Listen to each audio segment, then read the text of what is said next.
Ruth గ్రంథం 3వ అధ్యాయం 18వ వచనం చదువుతున్నాను, చూడండి.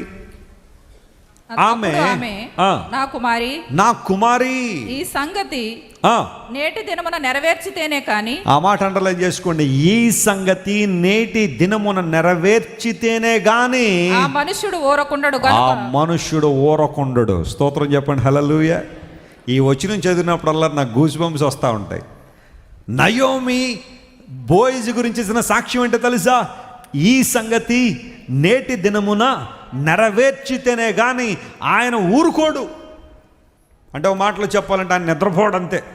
ఆ పని జరగాల, ఆ సంగతి నెరవేర్చబడాల, ఆయన ఇచ్చిన మాట ఖచ్చితంగా జరగాల. బోయజు గురించి ఒక మంచి సాక్ష్యాన్ని నయోమి ఇస్తుంది ఇక్కడ. నయోమి తన కోడల్ని ఏమని పిలిచింది చెప్పండి? మీరు ఎక్కడ చూసినా కుమారి అని పిలిచింది. ఇంగ్లీష్లో రాసి ఉంటుంది కదా, మై డాటర్. వీళ్ళిద్దరి మధ్య ఉన్న బంధం ఎంత గొప్పది అంటే, అత్తా కోడళ్ళ మధ్య ఉండాల్సిన బంధాన్ని నయోమి మరియు రూతులు రుజువుపరిచారు. ఒక కుటుంబంలో అత్తా కోడలు నివసిస్తున్నారంటే వారు తల్లి కూతురులాగా ఉండాలి అన్న భావన కొన్ని సందర్భాల్లో రూతు రుజువు చేసింది, నయోమి కూడా రుజువు చేసింది. నా కుమారి అని పిలిచింది. అత్తకు ఆకలి అవుతుంటే కోడలు పరాయి వారి పొలంలోకి వెళ్ళి పరిగెరుకోవడానికి కూడా సిగ్గుపడలేదు. ఈ రోజున ఉన్న కోడళ్ళు అయితే అందరూ ఇలా ఉంటారంటలేని, కొంతమంది అయితే మా అత్తగారి గురించి నాకు ఎందుకండి, ఇక్కడ ఏమన్నా మనకు దొరికితే శుభ్రంగా తినేసి ఇంటికి వెళ్ళిపోదాం తప్ప మళ్ళీ ఎన్ని మోసుకెళ్ళాలా అన్న భావనలో కొంతమంది ఉండొచ్చేమో. కానీ రూత్ అలాంటిది కాదు. తాను తినగా కొన్ని బట్టుకలు ఎవరికి ఇచ్చిందట? తన అత్తకి ఇచ్చింది. బాధ్యత కలిగి ఉంది. కోడళ్ళారా గమనించండి, నీ అత్తను ఒక తల్లిగా నువ్వు చూడగలిగితే కుటుంబాల్లో భేదాలు లేవు. సమస్యలు ఎందుకు వస్తున్నాయంటే, కోడళ్ళు కొన్ని కుటుంబాల్లో తన అత్తను అత్తగానే చూస్తారు. తల్లి ఎన్ని మాటలన్నా పడతారు, కానీ అత్త మాట అనగానే ఇంకా అయిపోయిందని, జీవితం అంతా అయిపోయింది అనుకుంటారు చాలామంది. నువ్వు నిజంగా నీ అత్తని నీ తల్లిగా భావించినప్పుడు ఏదో వయసు పైబడో లేకపోతే వయసు పెరుగుతున్న కొలది కొంతమంది చేదస్తం వస్తూ ఉంటుంది. దాన్ని బట్టి ఏదో ఒక మాట అంటే, నీ తల్లి అన్నప్పుడు నువ్వు ఎలా పడ్డావో నీ అత్త అన్నప్పుడు మాట నువ్వు తీసుకోవడంలో తప్పేమీ లేదు. అత్తల గురించి కూడా బైబిల్ సెలవిస్తున్న మాట, నయోమి తన కోడలను కూతురు అని పిలిచింది. ప్రతి అత్త తన కోడలను కూతురుగా చూసుకోగలిగితే కుటుంబాల్లో సమస్యలు లేవు. స్తోత్రం చెప్పండి, హల్లెలూయా.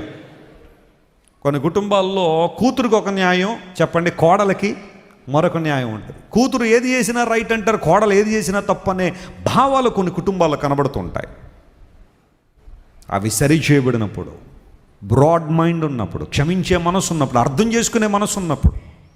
యూజువల్గా మనం ఏదైనా తప్పు చేసేగానే అందరూ మనల్ని అర్థం చేసేసుకోవాలనుకుంటాం, అందరూ మనల్ని సపోర్ట్ చేయాలనుకుంటాం, అందరూ మనల్ని అర్థం చేసుకుంటే బాగుంటుంది, నాకున్న పరిస్థితిని బట్టి అలాంటి పని చేయాల్సి వచ్చింది, నన్ను అర్థం చేసుకోండి అంటాం. అది ఇతరులు ఎవరైనా చేసినప్పుడు మాత్రం అలాంటి పరిస్థితి మనలో ఉండదు. అర్థం చేసుకునే ప్రయత్నం చేయం, జడ్జిమెంటల్ మోడ్లోకి వెళ్ళిపోతూ ఉంటాం. జడ్జి చేస్తాం, వాళ్ళు ఖండం చేస్తాం. అవసరం ఉంటే మైకులు పెట్టి ప్రచారాలు చేస్తారు కొంతమంది. దేవుని వాక్యం సెలవిస్తూ ఉంది, నయోమి మరియు రూతు వాళ్ళిద్దరూ కూడా ఒక ఆదర్శవంతమైన అత్తా కోడలికి సాదృశ్యంగా ఉన్నారు. స్తోత్రం కలుగును గాక. నా కుమారి, ఎంత పొలైట్గా పిలుస్తుంది కోడల్ని.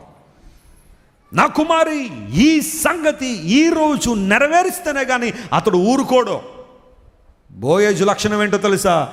ఇచ్చిన మాట నెరవేర్చేవాడు. గట్టిగా చప్పట్లు కొట్టి దేవుని మహిమపరచండి. We can see the same nature, same attitude in our Lord and loving saviour Jesus Christ. బోయజే మాట ఇచ్చి నెరవేర్చడానికి అంత ఇష్టపడతా ఉంటే, సృష్టికర్తన దేవుడు ఇచ్చిన మాటను తప్పిపోతాడా? నెవా. ఎప్పుడూ తప్పిపోడు.